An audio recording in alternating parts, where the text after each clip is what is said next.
Welcome to Trans Truth, the podcast dedicated to dispelling myths, fear, and ignorance about transgender people. From time to time, we'll also be sharing items of interest to the transgender community, from political and news events to health, fashion, and beauty. Also, please be sure to follow and share the Trans Truth podcast on Facebook.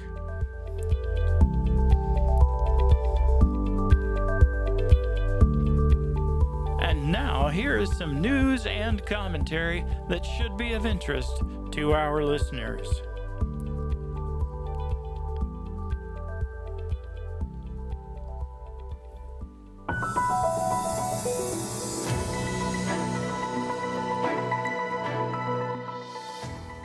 West Virginia Governor Patrick Morrisey issued a statement following the conclusion of a high school track and field meet in which a transgender athlete, Becky Pepper Jackson, competed in shot put and discus events.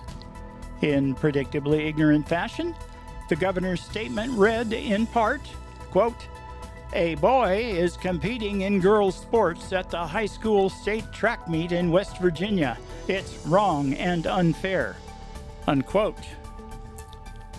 Now, I might be unfairly painting Governor Morrisey as ignorant. He may just be playing to his ignorant base of voters, while knowing full well that his argument is bullshit. But when you publicly call trans girls boys, you're demonstrating the all too common ignorance of haters who have never learned that gender and biology are not the same thing. So, am I being,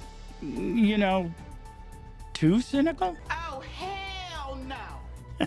Oh, and one more thing. Pepper placed 8th in shot put and 3rd in discus. So much for the fairness argument. The Gazette has published a story about 3 transgender graduates of the Air Force Academy who have been given diplomas but have been denied commissions in the Air Force. And to add injury to insult, a Trump administration policy issued May 23rd specified that if the cadets choose not to voluntarily leave the Air Force, they could be forced to repay their educational benefits. It wasn't enough to deny them their commission solely because Trump's right-wing nut base hates trans people, but now they want to revoke the promise they made to fund the cadets' education. It's going to get bleeped, but the only word I have for this despicable behavior is chicken shit.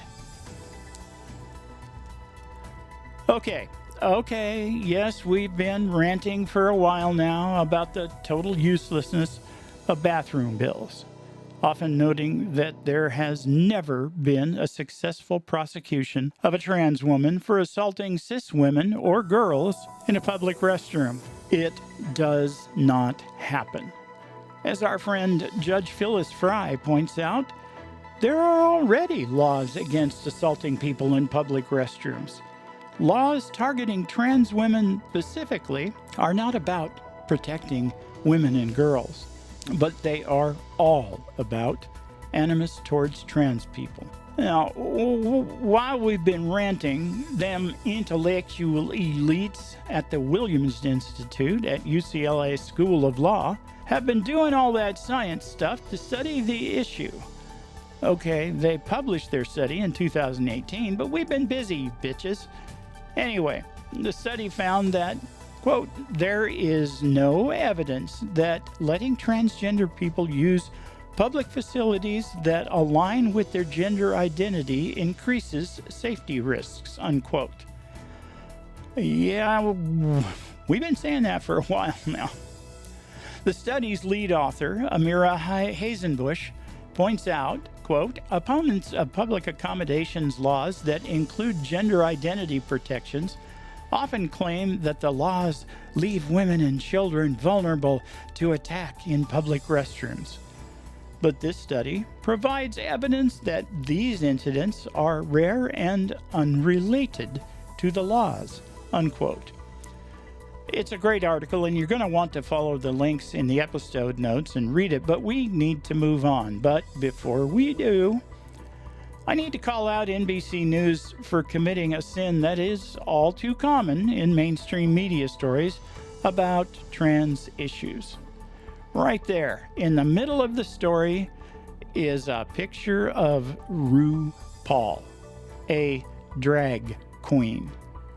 Now, no disrespect to Ru. She's an incredible success and a valued ally, but she is not us, NBC. Stop with the cliches already. Okay, y'all get half a pass because it's from 2018, but we're watching you. Oh my God. Speaking of the bathroom safety nonsense, while we were hunting down the previous story on NBC News' website, we came across this one from last year. A Pennsylvania middle school installed a surveillance window in its gender-inclusive restroom, making its interior visible from the school hallway. Oh my God! A board president of the Southwestern School District, Matthew Gelazela, explained, quote, "In making the area outside of stalls more viewable, we are better able to monitor for a multitude of prohibited activities, such as any possible vaping, drug use, or bullying or absenteeism." Okay, that sounds reasonable, so I have just one question for President Gelazela. Do your non-inclusive restrooms have such surveillance windows? After digging a little deeper, we learned that no, the other restrooms had no such equipment. Apparently, only trans kids are suspected of prohibited activities. Apparently, the obvious bias in that decision utterly escaped the conservative Southwestern School Board when it made this asinine decision. And we should note that we also learned that the openings were covered by plywood only a few weeks later, on the advice of lawyers from the Harrisburg-based Independence Law Center, a conservative legal group that the board consulted before ordering the windows installed. Wait, what? You consulted counsel, and they advised the board to go ahead with that patently insane abuse of your students' privacy, or they advised you against it, and you went ahead anyway? Wow. I'm still trying to understand that ass-backward right-wing nut thinking, and it makes my head hurt. The Denver Post reports that in a move that is right in line with the Republican anti-trans propaganda campaign, the Trump administration's Department of Health and Human Services has released a report on care for transgender and non-binary people. And I am impressed. Kind of. These propagandists have managed to produce a very scholarly-looking report that pulls together misinformation, crackpot opinions, and outright lies to make it look like they are right. And every single credible professional organization is wrong when it comes to the recognized standard of care for patients with gender dysphoria. For anyone interested in actual scholarly work in that area, we have on our website, www.transtruth.info, links to some of the documentation published by the AMA, the American Psychological Association, the American Psychiatric Association, and the American Academy of Pediatrics, or in other words, the truth. In a Fox News clip, Orlando Magic forward Jonathan Isaacs has weighed in on the whole men and women's sports debate, and doggone it, he almost got it right, except for the whole men in women's sports trope, and pretty much every other word that came out of his mouth. Look, Jonathan, trans women are not men. Get that part right at least. When you know at least enough to use the proper terminology, we can have a discussion about fairness. Fair warning, though, the issue is a lot more complex than the sex assigned at birth checkbox that you and Fox News are using. It demands an understanding far more nuanced than Fox News is likely to let you say on their airwaves. So meanwhile, I suggest that you take the advice that Fox's Laura Ingraham once gave to LeBron James. Shut up and dribble. Colorado Public Radio reports on 2 bills making their way through the state's initiative process with the aim of placing the issues on the ballot for a public vote. Okay, stop me if you heard this one. Initiative 70, quote, male and female participation in school sports, unquote, would require sports teams in the state schools and colleges to be identified as male, female, or co-ed, and only allow students to compete on a team of their designated sex that is listed at the time of the student's birth. Okay, if that sounds familiar, this one will be even more so.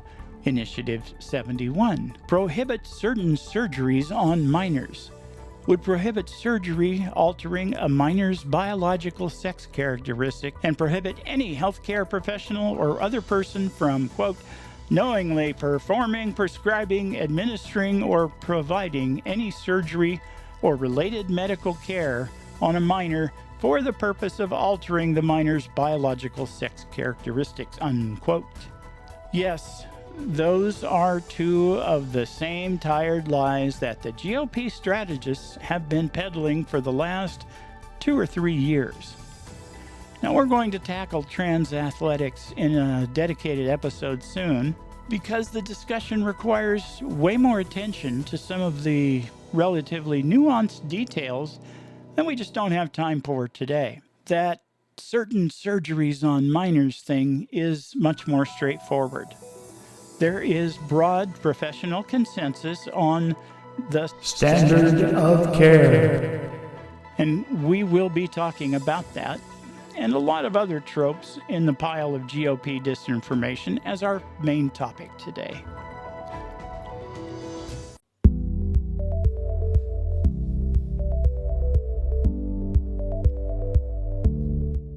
Well, hello again. Welcome to Trans Truth. I am your host, your Aunt Kelly Nelson, joined as always by... I'm Jerry Ann. Okay, before we get started, I have to share this audio clip because Pride Month, of course, but also we're going to be bashing Trump pretty severely in this episode. So, this is from a recent episode of The Stephanie Miller Show, and the gang was making sport of the little spat that Trump and Musk are having. Someone said it wouldn't be Pride without 2 messy queens breaking up on social media. The internet remains undefeated.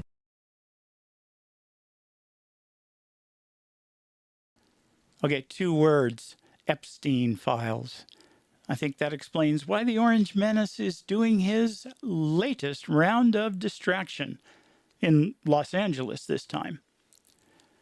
Okay, we talk about it all the time. The right-wing nuts' juvenile and very deliberate ignorance of the overwhelming consensus on the part of virtually all the professionals in relevant fields that gender and biology are 2 different things. We're going to dive into that, but first here's a clip of one Texan who's not buying the bullshit. It's actually from a YouTube video, and the link is in the episode notes.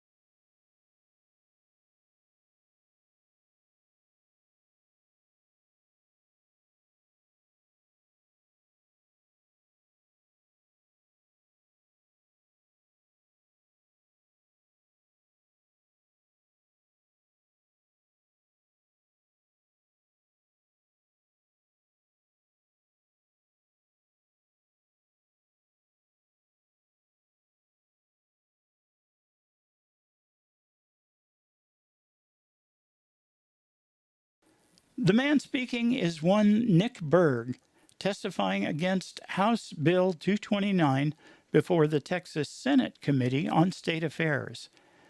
It was an eloquent and intelligent expression of why HB 229 should have been voted down. We thank you, Mr. Berg.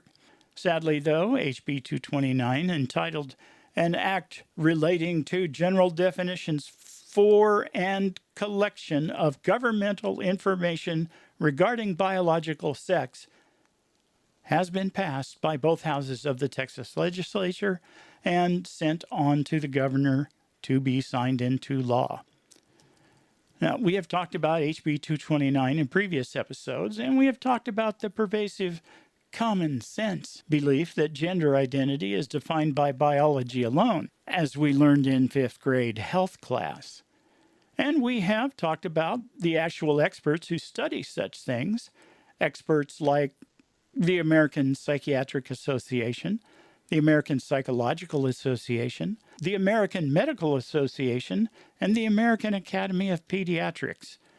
All are in agreement that gender identity and biology are not the same thing. But it seems that the Republicans in the Texas legislature would rather hang on to that simplistic understanding that we all learned in the fifth grade, that gender identity is the same as biology, and they are hardly alone. In the GOP's desperate attempt to stand trans people up as this decade's boogeyman, they will stop at nothing, will leave no lie untold in their desperate attempt to make their ignorant base afraid of us. Afraid of us, that 1% of the population that has always been there, but which has only recently taken the place of other historical right-wing nut boogeymen, the Negro, the Jew, the communist, the homosexual. And let's not forget those intellectual elites with their books and their science. If the Republicans don't stamp out those threats to our very way of life, selling the rest of their fascist agenda is a lot harder. But Jerry Ann, recent events seem to have outshined even all that trans panic and pearl clutching by the right-wing nuts. I'm talking, of course, about what the right-wing nut media is referring to as the riots in Los Angeles. And while there was some, let's call it riotous behavior by a few individuals, they were mostly nonviolent protests. I spoke at such a protest just this past Friday, and the organizer took pains to make sure that everyone knew that it was to be a peaceful protest. And that has been SOP for every organized protest I have ever been a part of. All three of them, maybe. Jerry Ann, we've used the terms protest and riot. The right-wing nut media is favoring riot. What's the difference? Well, technically, protests can originate from just an individual, and it can be verbal, it can be in writing. But what we're talking about here is, in terms of protest, is the usually an organized public demonstration of disapproval. Disapproval of a law, policy, idea, state of affairs, things that are happening, what the government's doing, or whatever. That is the definition of a protest, the way I understand it. While a riot is a disturbance of the peace created by an assemblage of usually three or more people acting with common purpose and in a violent and tumultuous manner to the terror of the public. Just to clarify that, a riot typically involves either a threat or harm to individuals or to property. But it's not a riot when just one or two people are misbehaving or acting out. If one person sets fire to their car, that's not a riot. They may play into the hands of the right wing nets, but no, riots are out of control, civil disobedience by a group of people, not what we are seeing in LA. And now that's not to say that we will not see that in LA, but the riot will not be a result, will not stem out of the protests.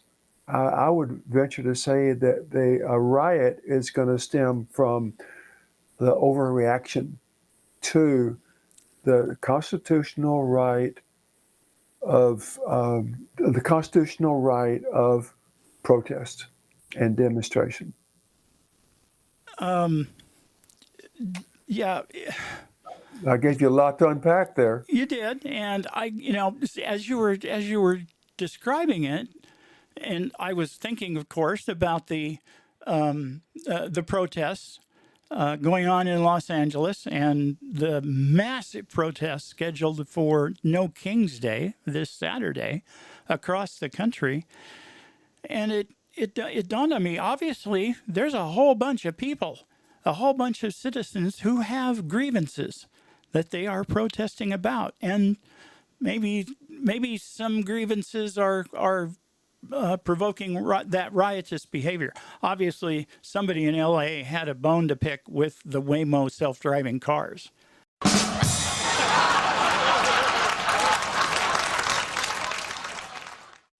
But I digress. Have you ever heard of mass protests about transgender people being able to use the right bathroom? No. Where's the outrage? I mean, they're passing laws against us, against our very existence, but where's the outrage? Where that even comes remotely close to comparing to what we're seeing across the country in all these organized protests. We just aren't. Anyway, Jerry Ann, you mentioned, the constitutional right to protest. Now, you and I are old enough to remember the Kent State Massacre on May 4th, 1970, when the National Guard, with fixed bayonets and live ammunition, charged peaceful protesters, killing 4 of them at Kent State University in Ohio. That's right. That was a demonstration in protest to the Vietnam War. Yep. I actually, in a college, college composition class, was assigned to write a research paper on the Kent State killings. Was the title of the paper? Four dead, 9 injured, I believe, if I recall correctly. National Guard deployed with live ammunition, and somebody panicked, started shooting students. Yeah, and the footage from LA over the last few days of National Guard troops lined up amidst clouds of tear gas and firing on peaceful protesters with rubber bullets, at least for now. That definitely triggered flashbacks for me of the footage of the Kent State shootings. Yeah, I watched footage of National Guard in LA in recent days, and I don't get the tear gas. I don't get the rubber bullets. And it seemed to be simply an effort of control, to control the crowd that was not out of control. But there seemed to be an effort to just back them up because you could, because you had the armament and the overwhelming threat to do so. And so you saw footage of these demonstrators just backing up. But, when you see the media, especially footage of the president or other leaders in our nation talking about what's going on, they're referring to the riots in LA, and it gives people the idea that the whole city is one big riot, whereas actually the demonstrations have included nothing more than 4 city blocks, and not all at one time. Not all at one time. There have been demonstrators at a couple of public buildings, a couple of government buildings, the way I understand it, that encompass no more than 4 city blocks of a city that is probably the size of Rhode Island or larger. So anyway, it's disinformation, the right wing nuts calling a demonstration a riot. Yes, you did have some random actors setting a car on fire, a couple of cars, things like that. But as a whole, the crowd is not out of control. But um, disinformation works for the right wing nuts. It fuels their base. We throw that term around a lot here. So, can you give us a definition or give us a definition of the word disinformation? Well, first, let me just mention misinformation. It's wrong information, which is usually unintentional or inaccurate. Disinformation is different. Disinformation is false or misleading information that's intentionally spread to deceive or manipulate others, and it's often for malicious purposes or to gain influence. Aha.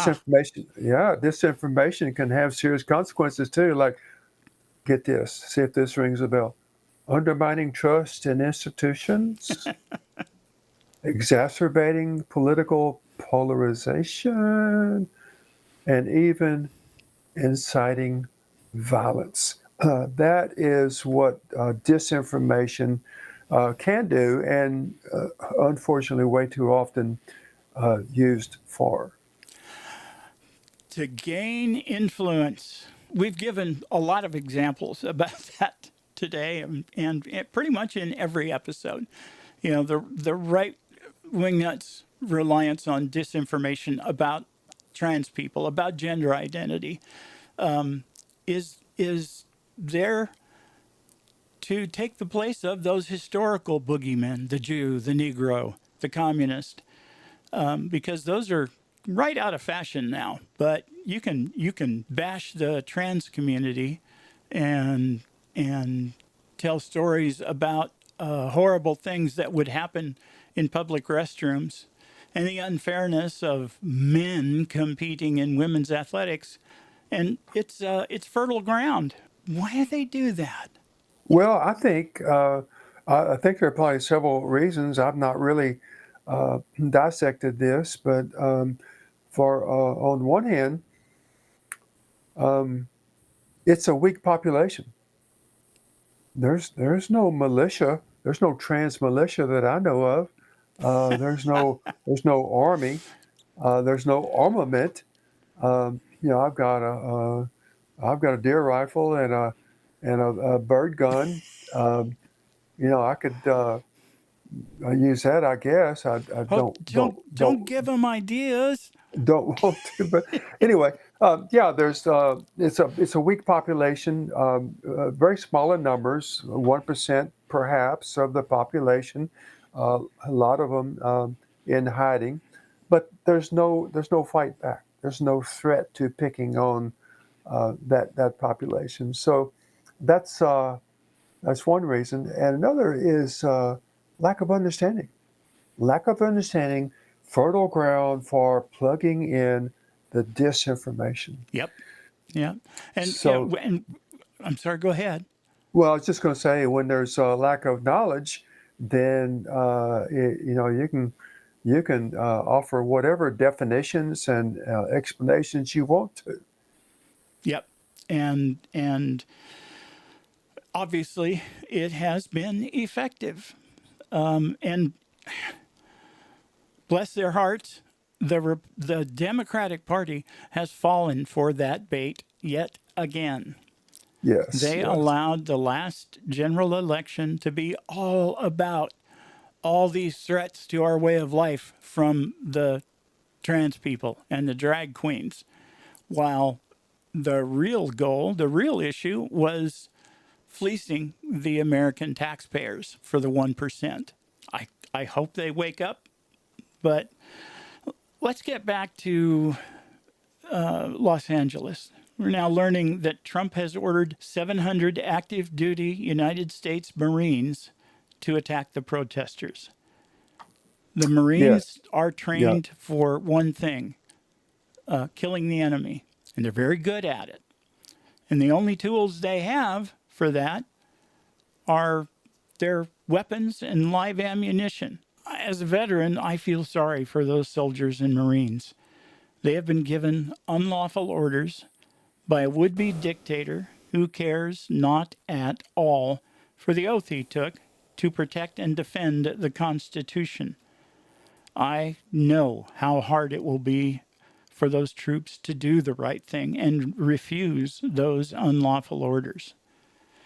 And I know that if they do not refuse, history will judge them harshly, just like the National Guard at Kent State. Yeah, that's a difficult situation to put those Marines in. You know, Marines that are deployed, those are going to be very young men. Yeah. There'll be some 18-year-olds, probably not over 20 years old for the most part. Might be an occasional 25-year-old. But we're talking about young people with very little experience with life. They have had zero training with crowd control. They have been trained to shoot, hand-to-hand combat, and overcome and kill the enemy, and possibly take prisoners. But give me a break. People exercising their constitutional right to demonstrate and protest and deploy armed Marines for that. It's unreasonable. It's horrible. Yeah. And now you and I were talking in prep for the show, and I think you gave it even money that there will be fatalities. Yes, unfortunately, even the National Guard, they're not trained in crowd control. Now I think they just have rubber bullets, tear gas. That's all they've used so far. Which one has the sticks? Is that the Marines or that's the National Guard that has the sticks? I think the National Guard is trained with that kind of paraphernalia. Batons and shields and tear gas. Closet rods. Yeah, look like closet rods to me. Yeah.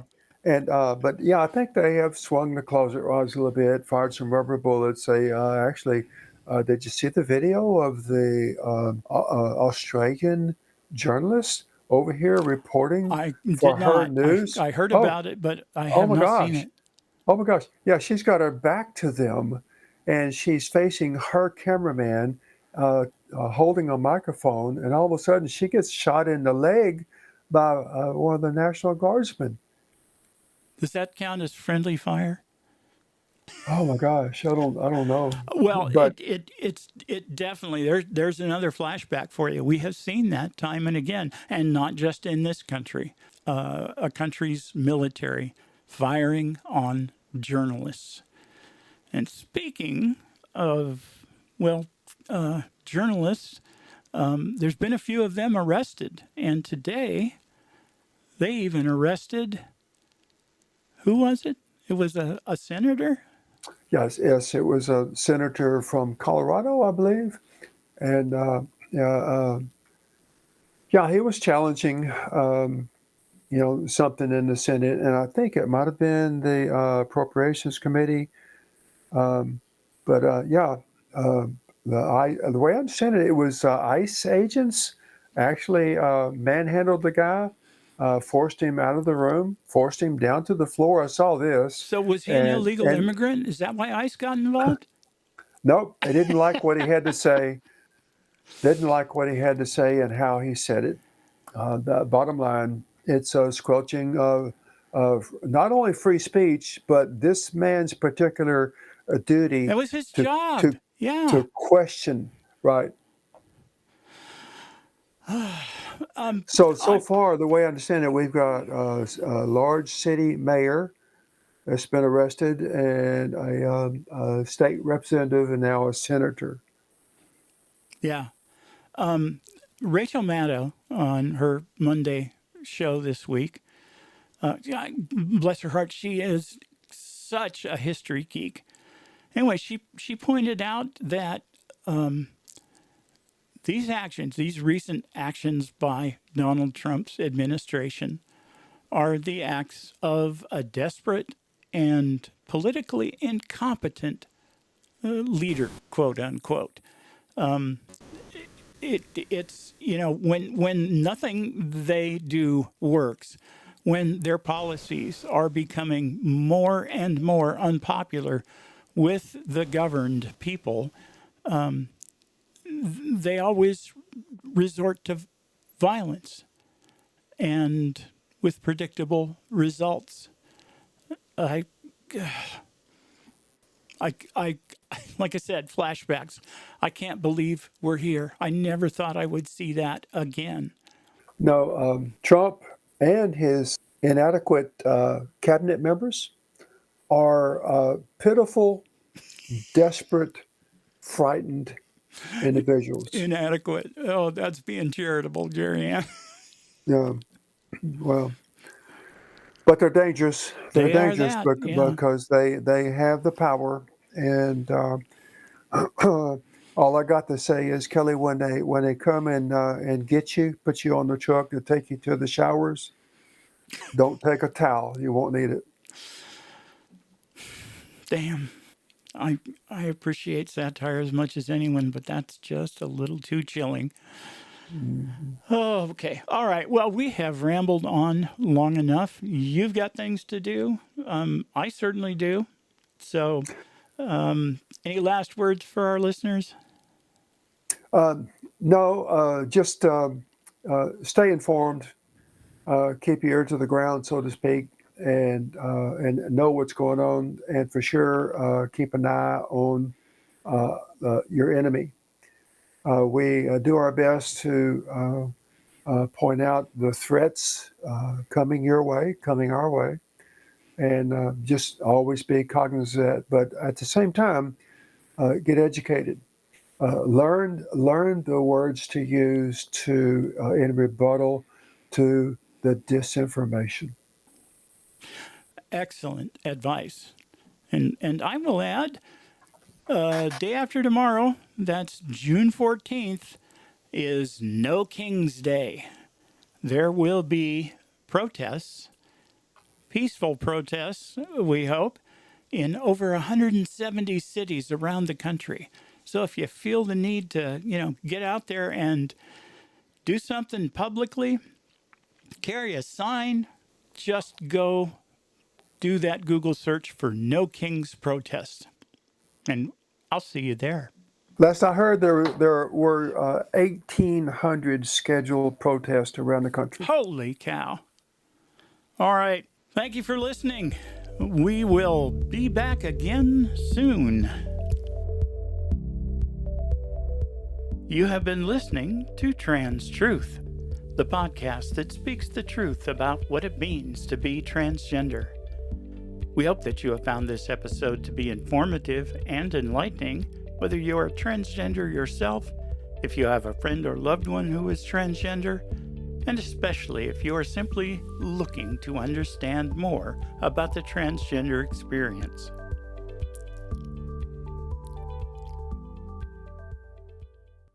Copyright 2025, Trans Truth.